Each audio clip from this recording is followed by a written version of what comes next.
So one of my best friends, who is the coolest guy ever, told me the other day that he absolutely struggles to come up with things to talk about on a first date. If that sounds like you at all, stay tuned.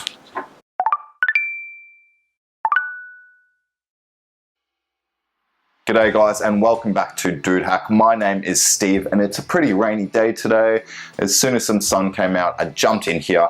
If you're wondering what Dude Hack is, we're an online dating and Tinder personal coach aiming to get you more matches without all the manipulative tricks. So if you do want more matches, more dates, more conversations, without being a douchebag, you're in the right place. So if it is your first time here, you are an average guy like me, and you do want to get better at Tinder, please consider pressing that subscribe button. I'm going to be bringing you these videos most days throughout the week, and you don't want to miss out. So you and your match have been talking for a little while. Things are going well. Every single time you get a message from her, you just get that warm and fuzzy feeling inside.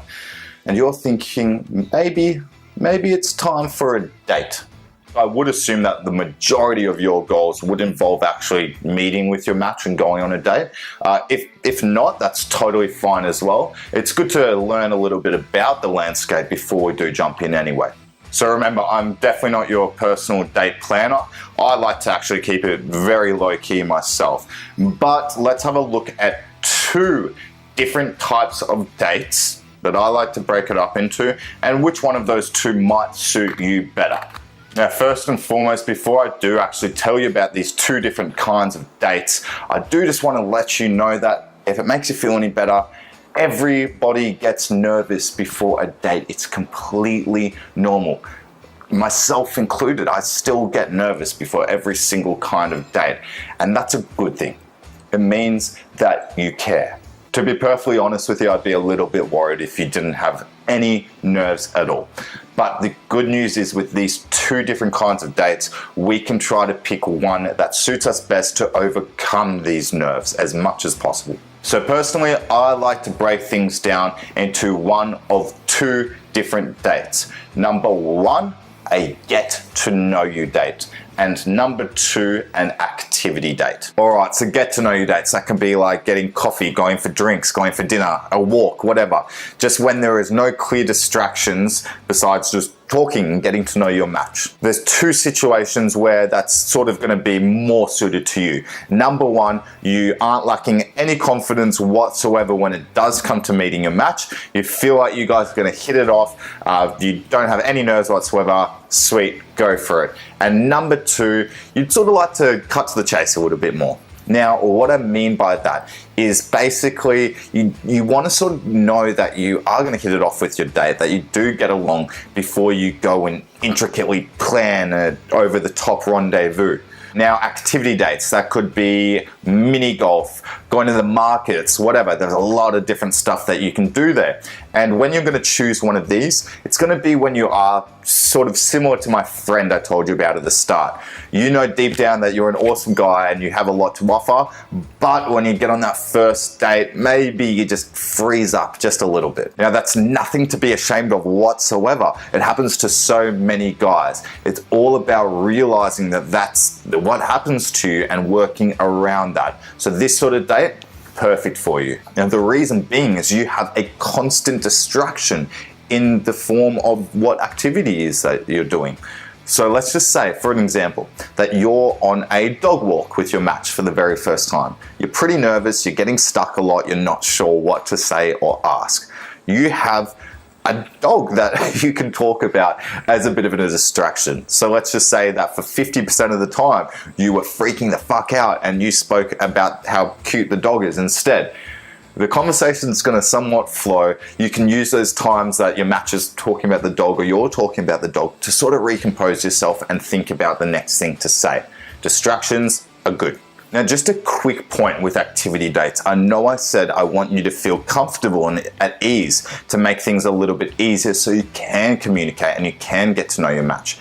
But believe it or not, I've seen it a couple of times before where I give this advice to someone and they think, great, I'm going to do an activity date, and they end up doing or participating in an activity that's purely just something that they like. So when I say an activity date, I'm definitely not talking about catching up and drinking with your buddies or anything like that. Just have some common sense to you and really ask yourself if you think your match will like it. Now, let's just say on top of that you guys throughout your conversation have been talking about a shared interest or something like that. I gave you an example about my friend at the start of this conversation. Now, he actually went ahead and did an art class with his match. The reason being is they were speaking about art. They were both interested in it. She wasn't going to be bad and he wasn't going to be bad. They're both going to be fairly decent, show off a little bit, and they had a good time doing something that they both enjoy. Now, please though, just pick a activity that does suit both of you. Do not go and do one of these dates where you can just show off your skills. If your date is a complete novice, it's going to be a interesting night to say the least. Do not do it. Now, I know what a lot of you are thinking, that the dates that I just gave brief examples of, they're pretty lame. That you might have heard down the line somewhere that going above and beyond and planning the coolest first date ever is what's going to make you separate from the pack. I disagree. Now, do not think that going up over the top and spending heaps of money is going to be the thing that wins your match over. And please, goddammit, do not think that if you do that you deserve anything whatsoever in return. Your sole focus should be sitting across from that person, getting to know them and really seeing if you two are compatible. If you're a little bit nervous to do that, number one, that's fine. And number two, the way that you can get around that is to plan an activity date where you're feeling comfortable, you're having fun, and the date's just a little bit easier.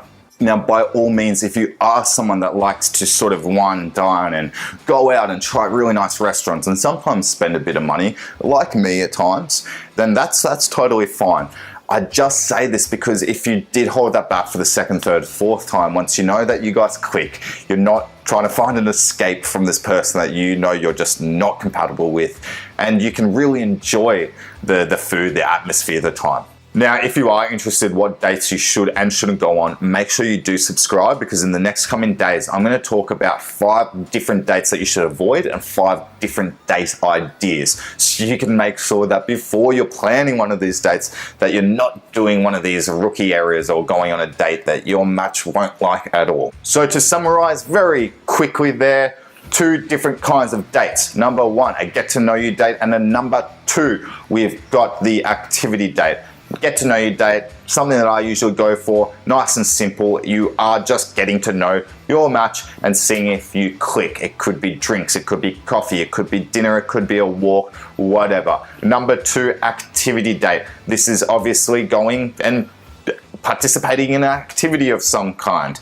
It's giving you a clear distraction, an icebreaker to talk about throughout your date so you can feel a little bit more relaxed and not be freaking out and anxious the whole time, wondering what the hell am I going to say next. So that's it for today, folks. I hope you have enjoyed this video. Make sure that you do pop down any questions about dates or Tinder, full stop, in those comments, and I'm going to get back to every single one of them. I want you right now to go press that red button that's just below there somewhere. It says subscribe. The reason being, I told you about some of this content I'm going to be bringing so much more just all the time. So you don't want to miss that, do you? If you do, go take 2 seconds to go press that little thumbs up button. It does let YouTube know that my stuff is decent and I can keep this channel going, and I would really appreciate it. I am very much so looking forward to bringing you more and more videos about these dates, about Tinder, about relationships, about everything that is online dating. But until next time, I'm looking forward to it, and I shall see you later.